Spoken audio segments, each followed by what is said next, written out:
ওই যে কয়েকদিন আগে আমাদের পত্রিকায় দিছে এদের কথিত বৈজ্ঞানিকদের বক্তব্য, পৃথিবীটা কেমনে ঝুলে রয়েছে। নাদান মূর্খ হইলে বুঝবো কোথেকে পৃথিবীর এখন সমস্ত গ্রহ নক্ষত্র সব ঝুলে রয়েছে না, কেমনে কোন কিছু ছাড়া কি বাতাসে ঝুলে রয়েছে, আল্লাহ বা কুদ্দুর উপর রাখছে। এটা মানুষ বুঝবে, এরা নানান ব্যাখ্যা দেয়, অমুক হচ্ছে তমুক হচ্ছে, গণ্য মূর্খতা যে দেখা তার বিদ্যা জাহির করে, বগলম কিছুই জানে না। আল্লাহ বলে কুদরত, এটা তার একটা যে কোনো উপরে রাখতে পারস কিনা, একটা কাগজও তো রাখতে পারবি না।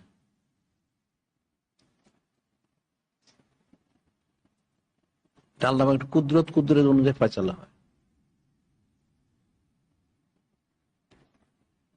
মানুষ আল্লাহ ওনার কুদরতকে বিশ্বাস না করে এই কাফের মুশরিকদের এই কথিত বলিগুলি বিশ্বাস করে, নাউযুবিল্লাহ।